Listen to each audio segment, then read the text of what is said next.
السلام علیکم، welcome to cabalistic knowledge. Saad Hussain Rizvi chief of Tehreek Labbaik Pakistan کو لاہور سے حراست میں لے لیا گیا۔ پیر اعجاز اشرفی کا کہنا تھا کہ حراست کی وجہ نہیں معلوم۔ رضوی کو ظہر کی نماز کے بعد جامعہ مسجد رحمت العالمین ملتان روڈ لاہور سے لے جایا گیا۔ پارٹی کے ممبران کا کہنا تھا کہ اس لیے بھی ہو سکتا ہے کیونکہ رضوی صاحب نے 20 اپریل کو دھرنا دینے کا اعلان کیا تھا۔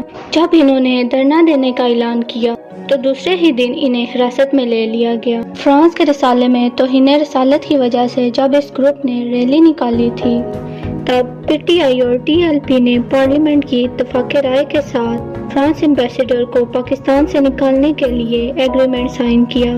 سید ظہیر اسلم شاہ جو کہ تحریک لبیک کے ہیڈ ہیں، ان کا کہنا تھا جو ویڈیو سوشل میڈیا پر گردش کر رہی ہے اس سے یہ سامنے آتا ہے کہ گورنمنٹ نے ایگریمنٹ کی خلاف ورزی کی ہے جو کہ فرینچ ایمبیسیڈر کو پاکستان سے نکالنا تھا۔ پچھلے ہفتے ریلیجیس افیئر منسٹر نور الحق قادری کا کہنا تھا گورنمنٹ کے اس ایگریمنٹ کو پارلیمنٹ میں لے جایا جائے گا جو اس نے تحریک لبیک کے ساتھ کیا تھا اور اس معاملے کو پارلیمنٹ کے مشورے کے ساتھ حل کیا جائے گا، اور یہ حق پارلیمنٹ کے پاس ہے کہ فرینچ ایمبیسیڈر کو پاکستان سے نکالا جائے گا کہ نہیں۔ 7 کو ان کے والد ہادم رضوی کی وفات کے بعد نومبر 2020 میں پارٹی تحریک لبیک کا چیف مقرر کیا گیا۔ نماز جنازہ کے بعد اس بات کا اعلان کیا گیا تھا۔ سینئر پولیس آفیسر لاہور نے بتایا کہ 7 پر کوئی بھی FIR درج نہیں کی گئی ہے۔ انہیں پہلے سے ہی جذباتی اقدامات کرنے کے لیے حراست میں لیا گیا۔ گورنمنٹ کے پاس یہ اختیار ہے کہ وہ کسی کو بھی حراست میں لے سکتے ہیں اگر وہ قوانین کی خلاف ورزی کرتے ہیں یا پھر قانون کے لیے خطرہ ہیں۔ اب ہم بات کرتے ہیں کہ سعد رضوی کون ہے۔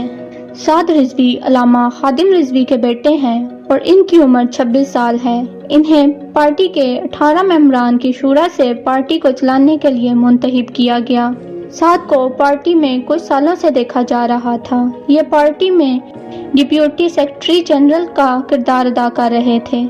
یہ رپورٹرز کے ساتھ بھی رابطے میں رہتے ہیں اور سوشل میڈیا پلیٹ فارمز پر بھی پارٹی کو متعارف کراتے رہتے ہیں۔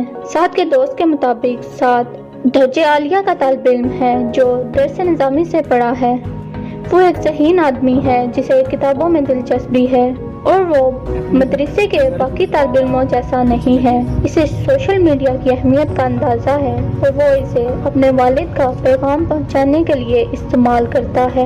سلمان کا کہنا ہے کہ تحریک لبیک کے بہت سے لوگوں کے فیس بک پر اکاؤنٹس ہیں مگر ٹویٹر کے بارے میں کچھ نہیں جانتے تھے۔ سعد جانتا تھا کہ یہ پلیٹ فارم بہت اہم ہے اور پارٹی کو اس پر موجود ہونا چاہیے کیونکہ پارٹی کو بڑے پیمانے پر کوریج نہیں دی جا رہی تھی۔ اس نے بہت سے مدرسوں کا دورہ کیا اور سب کو ٹویٹر کے استعمال اور اس کی اہمیت سے آگاہ کیا۔ رضوی کی حراست کے بعد دھرنا دینے والے TLP کے ممبران نے بہت سی سڑکیں اور ہائی ویز بند کر دی ہیں۔ کراچی میں بھی دھرنے کی وجہ سے سڑکیں بند کر دی گئی ہیں جن میں چندری گڑھ 2 گارڈن جیل چورنگی نمائش ملیر ولدیہ ٹاؤن اور حسن سکوئر شامل ہیں۔ غلام نبی میمون جو کراچی پولیس کے چیف ہیں ان کا کہنا تھا تحریک لبیک کے ساتھ مذاکرات چل رہے ہیں مگر وہ کسی مدعے پر نہیں پہنچ رہے۔ پنجاب میں لاہور سے لے کر اسلام آباد M2 موٹر وے M5 موٹر وے کو دھرنے کی وجہ سے بند کر دیا گیا ہے۔ لاہور پولیس کے مطابق شہر کے 32 مقامات کو بند کیا گیا ہے۔ تحریک لبیک سے پہلے پاکستان میں بریلوی گروپ کی 2 بڑی پارٹیاں تھیں جن میں سنی تحریک اور جمعیت علماء دیوبند ہیں اور ان میں سے کسی کو بھی مرکزی دھارے میں شامل نہیں کیا گیا اور تحریک لبیک کو مرکزی دھارے میں لانے والے صرف ایک ہی شخص ہیں اور وہ علامہ رضوی تھے۔ بہت سی بڑی قیادتوں نے ممتاز قادری کو کھڑا کرنے کی کوشش کی مگر رضوی کی ہی جیت ہوئی۔